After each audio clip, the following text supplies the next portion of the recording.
नमस्कार दोस्तों, आज हम चर्चा करेंगे रियल एस्टेट मिस्टेक्स जो कि जनरली एक कॉमन इन्वेस्टर करता है। कुछ मिथ्स भी मैं बस्ट करूंगा। तो इस वीडियो के बाद आप अपने आप को एजुकेट कर पाएंगे कि किस तरीके की गलतियां हमें नहीं करनी है, क्यों नहीं करनी है, अगर की तो किस तरीके की दिक्कतों का सामना आपको करना पड़ सकता है। तो बेहतर है कि एक कॉपी पेन आप ले लें और पॉइंट वाइज आप इसे राइट डाउन करते रहें, जिससे कि जब जरूरत हो इसे एग्जीक्यूट करने की तो एज अ चेकलिस्ट आप इसे एग्जीक्यूट कर लें, एक बार इस पर ध्यान डाल लें। क्योंकि सारी एजुकेशन के बाद भी हम एक गलती कर जाते हैं और एक इन्वेस्टमेंट बढ़िया रिटर्न देने से रह जाती है। तो द फर्स्ट थिंग इज कि अंडर कंस्ट्रक्शन प्रॉपर्टी ज़्यादा अच्छा रिटर्न देती हैं compare to ready position properties. ऐसा कतई नहीं है, ये एक दूसरे के ऊपर डिपेंडेंट होती हैं। अगर अंडर कंस्ट्रक्शन का रेट नहीं बढ़ेगा तो रेडी पोजीशन का भी नहीं बढ़ना। अगर रेडी पोजीशन के रेट्स बढ़ रहे हैं तभी अंडर कंस्ट्रक्शन के रेट बढ़ेंगे। It is pure demand and supply game. और अगर रेडी पोजीशन में एक अच्छी प्रॉपर्टी आप ओन करते हैं तो भले ही कैपिटल अप्रिसिएशन बहुत ज्यादा ना मिले, बट अगर आप रेंटल यील्ड को भी साथ में कंसीडर कर लें तो फॉर श्योर ये अंडर कंस्ट्रक्शन से ज्यादा अच्छा रिटर्न दे जाएंगे। और अंडर कंस्ट्रक्शन में एग्जीक्यूशन और क्वालिटी ऑफ एग्जीक्यूशन का रिस्क भी होता है। तो ready position properties generally will give better return अगर आज के टर्म्स में भी बात की जाए तो। द नेक्स्ट थिंग इज कि अंडर कंस्ट्रक्शन प्रॉपर्टीज में इन्वेस्ट करना रिस्क फ्री होता है क्योंकि हमारे पास रेरा है। बट द फैक्ट इज कि अंडर कंस्ट्रक्शन प्रॉपर्टीज आज भी स्टॉल हो सकती हैं, 5 साल 10 साल या हमेशा के लिए भी स्टॉल हो सकती हैं। और इससे क्वालिटी तो कॉम्प्रोमाइज होती ही है, साथ में आपका इन्वेस्टमेंट भी वाइप ऑफ हो जाता है। तो इस तरीके के मिथ्स में ना आए कि रेरा है तो सब कुछ है। रेरा सिर्फ एक रेगुलेटरी अथॉरिटी है, पिनलाइज नहीं कर सकती बिल्डर्स को। The fact is right. तो नेक्स्ट पर जंप करते हैं कि जो डायरेक्ट डील्स होती हैं, जब हम बिल्डर से कोई यूनिट खरीदने चलते हैं तो डायरेक्ट डील्स होती हैं, सीधा आप बिल्डर के पास अप्रोच करते हैं तो वो आपको ज्यादा अच्छा डील देगा rather than going via a broker. The fact is कि अगर आप एक अच्छे ब्रोकर के पास जा रहे हैं जो अच्छी ट्रांजैक्शंस कर रखा है या जिसने शॉर्ट सेल कर रखा है या जो सिर्फ इसी प्रोजेक्ट पर काम कर रहा है, तो वो आपको अच्छी यूनिट और साथ में एक अच्छी डील भी देगा। तो नेवर गो डायरेक्ट। कई बार ऐसा भी देखा गया है कि आप डायरेक्ट तो जाते हैं बट आप फंस जाते हैं चैनल पार्टनर के चक्कर में ही। तो जरूरी नहीं है कि आप किसी बिल्डर के ऑफिस में वॉक इन किए हैं और आपको बिल्डर का एम्प्लॉय ही मिल जाए। बिल्डर्स भी सेल्स का काम आउटसोर्स करके रखते हैं, वो फोकस करते हैं प्रमोटर वाले जॉब पर। तो आप किसी ब्रोकर से ही या चैनल पार्टनर से ही मिल रहे होंगे। So mind that. और नेक्स्ट की बिल्डर और ब्रोकर ने जो भी प्रेजेंटेशन दी है, आपको सेल्स पिच दी है, उस पर टोटली रिलाय कर जाना, भरोसा कर लेना ऐसा कतई नहीं होता। सो फ्लैट एक अपने आप में ट्रैप है। आपको इनकी बातों पर, प्रेजेंटेशन पर, ब्रोशर्स पर बिल्कुल भी नहीं ध्यान देना। आप सुन सकते हैं, एक कान से दूसरे कान से निकाल सकते हैं। आपको ध्यान देना चाहिए जो आर्किटेक्चरल डायग्राम होते हैं किसी भी फ्लोर हाइट या मास्टर प्लान का, उस पर फोकस करें कि वहां पर आपकी यूनिट इमेजिन करने की कोशिश करें कि कैसे लगेगी, कहां पर कितना जगह काटा गया है। तो ये इंपॉर्टेंट चीज है, आपको ध्यान रखना चाहिए कि किसी भी तरीके के सेल्स ट्रैप में आप ना आए। नेक्स्ट थिंग इज कि कोई भी इन्वेस्टर सीलिंग की हाइट को नहीं पूछता कि 9.5 फीट है, 10 फीट है, 11 फीट है या 12 फीट है। द फैक्ट इज कि अगर सीलिंग हाइट ज्यादा हो तो आपको घर ज्यादा एयरी और ज्यादा बड़ा लगता है। जैसे वैगनार एक अच्छी कार क्यों है, पंच एक अच्छी कार क्यों है फॉर अ मिडिल क्लास, क्योंकि वो अंदर ज्यादा स्पेस फील कराती है, राइट। नेक्स्ट, फ्रेश लॉन्चेस या अंडर कंस्ट्रक्शन प्रोजेक्ट्स को एंड यूज के लिए खरीदना। अगर नियरिंग पोजीशन वाली चीज है तो फिर भी ठीक है, बट अगर वो फ्रेश लॉन्च है या 2-3 साल पहले लॉन्च हुई है तो उसे आपको एंड यूज के प्रोस्पेक्टिव से नहीं लेना चाहिए, प्योरली इन्वेस्टमेंट पर्पज से लेना चाहिए। क्योंकि वो प्रोजेक्ट 5 साल 7 साल भी ले सकता है।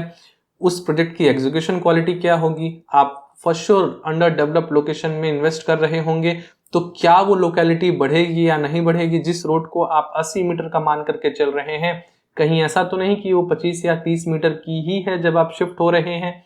तो इसमें आपका फैमिली ही कॉम्प्रोमाइज करेगा। एक अच्छी लोकेलिटी का होना, आसपास स्कूल्स, कॉमर्शियल्स और हॉस्पिटल्स का होना काफ़ी ज़रूरी है, एक लिविंग एक्सपीरियंस को इन्हेंस करता है। तो अंडर कंस्ट्रक्शन या फ्रेश लॉन्चेस को एंड यूज के पर्सपेक्टिव से कतई ना देखें, प्योरली इन्वेस्टमेंट है। अगर 10 चेकलिस्ट टिक कर ले जाएंगी आज से 7 साल बाद, तो हो सकता है कि आप वहां पर एंड यूज कर लें, but generally I will say कि 10 में से 2 या 3 लोग ही एंड यूज कर पाते हैं। नेक्स्ट चीज ये भी हो जाती है कि आप फाइनेंशियली भी अच्छा कर रहे होते हैं, तो हो सकता है 8 साल बाद आपकी अर्निंग कैपेसिटी बहुत ज्यादा हो जाए और आपकी रिक्वायरमेंट वो प्रोजेक्ट मीट ही ना कर रहा हो, तो आपको वो चीज लिक्विडेट करनी पड़ जाए। तो become an investor only, right. अगर आप इन्वेस्टर्स माइंडसेट से वो चीज खरीदेंगे तो आप उसे अच्छे से लिक्विडेट भी कर पाएंगे। द नेक्स्ट थिंग इज कि आप नॉन पीएलसी यूनिट ले लेते हैं अंडर कंस्ट्रक्शन प्रोजेक्ट्स में। कभी भी आपको नॉन पीएलसी वाली यूनिट्स नहीं लेनी है। यूनिट्स प्रोजेक्ट की वही लेनी है जो इजीली लिक्विडेट की जा सके, जो उस प्रोजेक्ट का प्राइम हो, सबसे बेहतर यूनिट हो। कोई भी ब्रोकर उसे बेचने के लिए आपको फोन करे, ना कि आप उस ब्रोकर को फोन करें कि ये टॉप फ्लोर है बिकवा दें, इसकी बालकनी वेस्ट फेसिंग या नॉर्थ फेसिंग है बिकवा दें।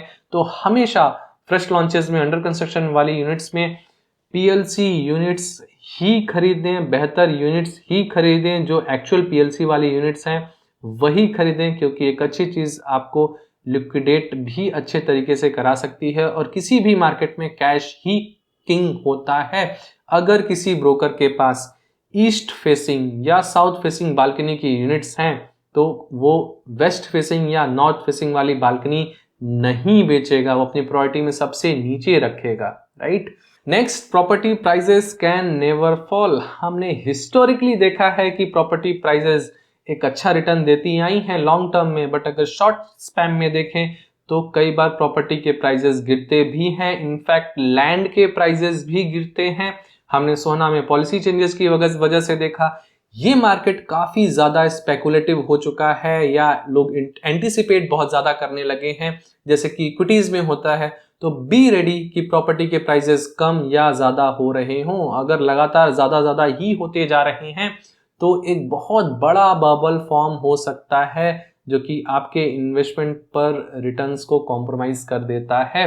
तो ask your broker as well कि क्या कभी प्रॉपर्टी के प्राइजेस कम हो सकते हैं, और अगर हुए हैं तो किन प्रॉपर्टी के प्राइजेस कम हुए हैं, और क्या सबसे ज्यादा तेजी से बिक रहा है। बहुत इंपॉर्टेंट चीज है कि एक अच्छा ब्रोकर आपके पास हो। प्री लॉन्चेस में क्या आपको जाना चाहिए या नहीं जाना चाहिए? यस, अगर आप कॉन्फिडेंट हैं उस प्रोजेक्ट को लेकर के, लोकेशन को लेकर के, बिल्डर को लेकर के, मोस्ट इंपॉर्टेंटली प्राइसिंग को भी लेकर के, तभी आप इन्वेस्ट करें, अपने कॉन्फिडेंस पर इन्वेस्ट करें। ऐसा ना हो कि उस प्रोजेक्ट के लिए लाइन लगी है तो आप भी उस लाइन का एक हिस्सा हैं। तो प्री लॉन्चेस में आपको यस जाना चाहिए, बट अगर आप खुद कॉन्फिडेंट हो उस प्रोजेक्ट में इन्वेस्ट करने के लिए तभी। Next is negotiating in with the builder. Yes, आपको निगोशिएशन करना चाहिए, बट द फैक्ट इज कि आपकी यूनिट आपको पहले सेलेक्ट कर लेनी चाहिए। जैसे कि मैंने आपको बताया, बीइंग एन इन्वेस्टर आपको अच्छी बेहतर यूनिट्स ही लेनी है, बट बिल्डर बहुत ही ज्यादा निगोशिएशन करता है नॉन पीएलसी वाली यूनिट्स के लिए। अगर उसके लिए आप 5 से 10 लाख रुपए बचा भी लेंगे, जो कि टोटल बुक वैल्यू का हो सकता है 1 से 2% हो, तो कोई फायदा नहीं है इस तरीके की निगोशिएशन का। यूनिट अच्छी हो, उसके ऊपर अगर आप निगोशिएट कर सकते हैं तो अच्छी बात है, नहीं कर सकते तो भी कोई बहुत बड़ी बात नहीं है। अगर कोई चीज 2-4 लाख रुपए महंगी ही ली जा रही हो, जरूरी यह है कि चीज अच्छी ली जाए, राइट। नेक्स्ट इज, जब आप वर्चुअली बुकिंग करने के लिए जाते हैं, राइट, पहले तो मैं ये मानता हूं कि आपको फिजिकली ही बुक करना चाहिए, वर्चुअली बुक ही नहीं करना चाहिए। आप जाएं, इनका मॉडल देखें, बिल्डर को फिजिकली मिले, ब्रोकर को फिजिकली मिले, जिनसे भी फिजिकली मिल सकते हैं, लैंड पार्सल तक जाएं, उसका मास्टर प्लान क्या है, उधर एरिया का प्लान क्या है, मास्टर प्लान के अकॉर्डिंगली उस एरिया का क्या प्लान है, इसको आप वहां पर जाकर के देखें। फिजिकली लोगों से मिलें, फिजिकली निगोशिएट करें, ना कि वर्चुअली ये करें। वर्चुअली में आपको हो सकता है कि वो प्राइस पॉइंट ना मिले, हो सकता है आप उसे अच्छे से ना समझें, कुछ गलत समझ जाएं, प्री कंसीव मोशन में हो उस प्रोजेक्ट को लेकर के, जल्दबाजी में हो, तो वहां तक जाना हो सके अपने किसी मित्र को भी ले जाएं जो, या रिलेटिव को ले जाएं जो रियल एस्टेट में थोड़ा बहुत अच्छी जानकारी रखता हो। या तो आप एलीट मेंबरशिप एक्सप्लोर कर सकते हैं जहां पर कि रियल एस्टेट एजुकेशन के साथ साथ आपकी क्वेरीज इंटरेक्टिव वे में एड्रेस की जाती हैं और करंट लॉन्चेस को लेकर के एक अनफिल्टर्ड कन्वर्सेशन भी होती है। तो नेक्स्ट इज, आपको सिर्फ कैपिटल एप्रिसिएशन पर ध्यान नहीं देना है, रेंटल्स भी ट्रैक करना है, क्योंकि रियल एस्टेट डील्स किसी प्रोजेक्ट में हो सकता है कम एग्जीक्यूट हो रही हो, बट रेंटल्स तो कोई बंदा, कोई टेनेंट हर महीने देता है, हर महीने कोई ना कोई छोड़ करके जाता है, कोई ना कोई वापस आता है। तो अगर आप रेंटल्स को ध्यान रखेंगे तो किसी भी प्रॉपर्टी को इवेल्युएट करने में आपको आसान रहेगा। अगर 20 साल की रेंटल पर प्रॉपर्टी है तो बहुत ही लुक्रेटिव डील है, 25 साल पर है तो एक एवरेज डील है, अगर 33 ईयर पर है तो आपको ध्यान देना है कि क्या ये प्रॉपर्टी आगे आने वाले टाइम में बढ़िया रिटर्न देगी, रेंटल देगी या नहीं देगी। ये आई थिंक मैंने किसी 5-6 महीने पहले वीडियो में बात की हुई है। नेक्स्ट इज की प्लॉट ज्यादा अच्छा रिटर्न नहीं देता कंपेयर टू अपार्टमेंट्स। तो yes, plot lower returns in short time देता है, बट अगर आप इस टाइम को बढ़ा दें, 20 से 25 साल कर दें, जहां पर कि अपार्टमेंट्स स्टैग्नेंट होने लगते हैं, ओरिजिनल बुक वैल्यू पर आपको बढ़िया रेंटल यील्ड दे रहे होते हैं, बट प्लॉट का एक्चुअल एप्रिसिएशन 10 से 15 साल बाद शुरू होता है, क्योंकि जनरली लोग प्लॉट को अंडर डेवलप्ड, इनफैक्ट और भी ज्यादा अंडर डेवलप्ड लोकेशन पर खरीदते हैं और वहां पर पब्लिक एमिनिटीज आने में, इंफ्रास्ट्रक्चर आने में और भी ज्यादा टाइम लगता है। तो अगर आप प्लॉट पे इन्वेस्ट कर रहे हैं तो मेक श्योर आपका होराइजन अपार्टमेंट से दुगना होना चाहिए। मतलब अगर आप 8 साल के लिए होराइजन रखते हैं अपार्टमेंट पे, तो यहां पर आप 16 से 18 साल का होराइजन रख सकते हैं। तो एक पॉइंट के बाद आपका प्लॉट ज्यादा रिटर्न देता है कंपेयर टू एन अपार्टमेंट, क्योंकि कंस्ट्रक्शन किसी भी प्लॉट पर डिटोरिएट होती है, डेप्रिशिएट होती है, बट प्लॉट हमेशा एप्रिशिएट ही करता है। Next is using leverages. Real estate में अगर आप अच्छा रिटर्न बनाना चाहते हैं, बीइंग एन मिडिल क्लास, आपको लीवरेज करना ही पड़ेगा। इक्विटीज में लीवरेज यूज करने के लिए आपको काफी सारी दिक्कतों का सामना करना पड़ेगा। आप एचएनआईज वगैरह होने चाहिए, इस तरीके के एसेट्स होने चाहिए, but being an middle class, lower middle class, upper middle class, आप रियल एस्टेट में लीवरेज को यूज कर सकते हैं बहुत ही स्मार्टली। हाई इन्फ्लेशनरी टाइम्स में आज हम हैं, जहां पर आरबीआई ने रेट कट्स किए हैं, सब्सिक्वेंट कट्स की भी बातें की जा रही हैं। अगर आप लीवरेज अच्छे से कर पा रहे हैं तभी आप अपनी रियल एस्टेट की इन्वेस्टमेंट को ग्रो कर पाएंगे। अगर 8.5% के आसपास कॉस्ट ऑफ फंड है और रियल एस्टेट अगर 9% पर भी ग्रो कर जा रही है, तो वो 0.5% ऑन 2 CR बहुत ज्यादा बड़ा अमाउंट है, और ये चीज आपको बाकी किसी भी फाइनेंशियल इंस्ट्रूमेंट में नहीं मिलता। तो make sure you leverage properly so that you can maximize your return। तो आशा करता हूं कि इस वीडियो के माध्यम से मैंने जो कॉमन मिस्टेक्स एंड मिथ्स हैं उसको बस्ट किए हूं। मैंने कौन से मिथ्स और या बस्ट छोड़े हैं जो आपको लगते हैं कि जनरली आप करते हैं या आपके रिलेटिव्स करते हैं या आपने कहीं एक्सपीरियंस किया हो, तो नीचे कमेंट बॉक्स में लिखें। अगर आपकी कोई जेनरिक क्वेरी है रियल एस्टेट को लेकर के और आप चाहते हैं कि मैं Q&A वीडियो के माध्यम से इसे एड्रेस करूं, तो आप नीचे कमेंट बॉक्स में लिख सकते हैं। और अगर आप मुझ तक पहुंचना चाहते हैं फॉर कंसल्टेशन, तो नीचे आपको कंसल्टेशन फॉर्म का लिंक मिल जाएगा, जिससे कि आप अपनी समस्या मुझ तक पहुंचा सकते हैं।